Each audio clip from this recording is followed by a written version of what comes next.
Okay, you guys leave the newsroom.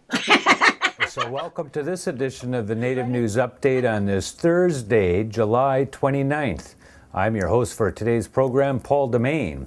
And today we go to Window Rock, Arizona to talk with Navajo Times reporter Marley Shebala about some of the things that are happening there on the Navajo Nation.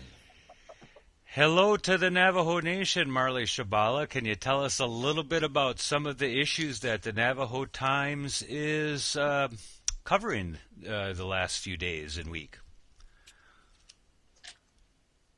Yeah, well, the front pages of the Navajo Times this week, the top story is about the Navajo Council approving a referendum to elect judges for the very first time in Navajo government history, modern Navajo government history. And so that's going to be on the ballot when the people vote in the upcoming presidential and council election. What kind of a date is set on that? It's going to be on the general election ballot. So that'll be November 2nd. Okay, and there was some questions about whether that date would hold? No, the original date concerning the primary election, which is August 3rd, that was the date that was up in the air because of the election complaints and the decisions going from the Office of Hearings and Appeals and then over to the Supreme Court. And all those issues have been settled. So right now, the people are going through absentee balloting and walk-in voting. And so it looks like the Navajo Nation will have a primary on August 3rd. How many judges are we talking about that could go from appointed to elected status? Well, right now you have the Navajo Nation Supreme Court, and those judges are appointed by the president. So we're talking about the district court judges. And you have district courts at each of the 5 agencies, and then I think they're sharing one at what we call the satellite reservations, which are Rama, Alamo, and Tohajale. Okay. So you're talking about 6 judges, and then I'm not sure you have administrative judges here in those. Okay. And actually, the judicial branch is not very supportive of this.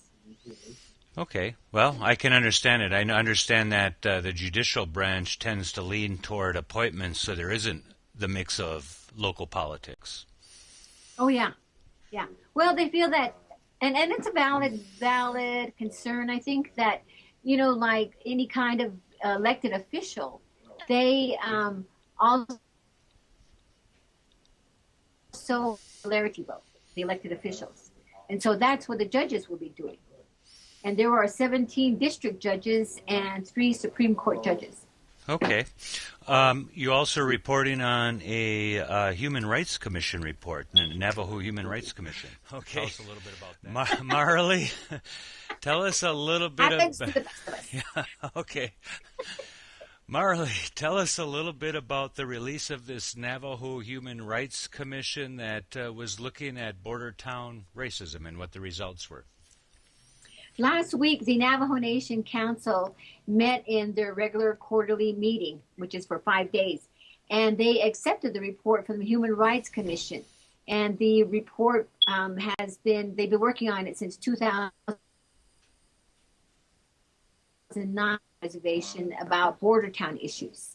And the border town issues that they talked about involved the treatment of consumers, because you have a huge number of Navajo people that go off the reservation into the border towns and just flood those towns with millions of dollars.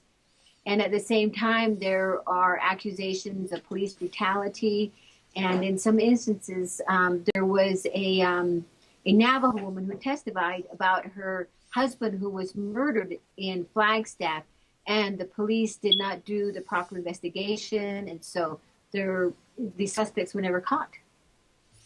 So this report simply compiled these incidents and put them down on paper with no formal response from any investigative authorities or any other authorities at this time? Well, they were public hearings, and As the council discussed the report, the Human Rights Commission talked to them about memorandums of agreements and understandings that they are trying to reach with the border towns. In having the border towns say, yes, we agree to look into complaints where, there are consumer issues or perhaps, any very violence that's happening. And so that there will be this understanding, there's an agreement now that these border towns are going to handle these issues. And Farmington, which I think a lot of people nationally know about because of the murders out there of several Navajo men years ago, they actually put together their own version of a Human Rights Commission, but they call it a Human Relations Commission. Do you see this report going to the U.S. Civil Rights Commission or any other authorities at this time? Oh, yes. The Navajo Human Rights Commission has been very involved with the Civil Rights Commission. They've also been very much involved with the United Nations. And so they're not a group that is just going to sit on these issues and keep it within the reservation. They know that these issues need to be brought out nationally and internationally because this is an issue that is just not something that happens on the Navajo Nation. And I think probably out in your area, there's all these issues dealing with border towns. Indeed. Well, we'll keep an eye on that. You indicated that there was also a candidates forum in which they addressed youth issues. Tell me something about that. Yeah, this was in last week in Winslow, which is actually one of the border towns. But there's a large dorm out there, a boarding school, and the Navajo students there had all the presidential candidates come. And they asked them questions about issues that they were concerned about. One of their concerns, and I think this is something that's happening in other reservations, is teen suicide. Indeed. And they wanted, and they wanted the candidates to give them answers on how they're going to handle it. But I don't think they were very happy with some of the answers. And because in reading the story by one of our reporters, one of the candidates said that his solution would be for parents to monitor what their children watch on TV. So, the candidates, like any presidential candidate or elected official, they're still not aware of some of the solutions that are available to deal with an issue like that. Indeed. Do you think it's an issue of the candidates not being prepared on the issue of suicide or just the issue of what the youth are interested in? I think that they're not aware of what the youth are interested in, and it's a sad reflection on the on candidates, especially Navajo candidates, because the traditionally that is the children are the ones that are our focus. They are the ones that we sacrifice for. They're our future. We should have some vision for them.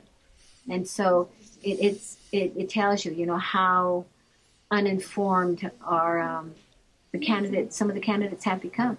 Oh, that'll be interesting. I'm sure there's going to be more forums down there. We're going to check in with you on some of the future events coming up to that, both the primary and the main election.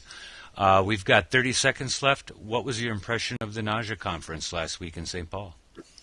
I thought it was once again a great time to meet up with friends. I see NAJA as a family reunion and also a time where, because of that family reunion, you get encouragement again. You can share what kind of issues you're facing in the newsroom, get some tips on it, renew contacts, and just keep moving forward. Because our job, is a difficult one, and sometimes it's a solitary one. Indeed. It was good seeing you then, Marley. It was good seeing you today on Skype, and we look forward to seeing you again here in the near future, Marley. Thanks for joining with us. Yeah, going it. And that is the latest roundup of news from Indian Country on this edition of the Native News Update. We want to thank you all for joining with us. Come back again soon.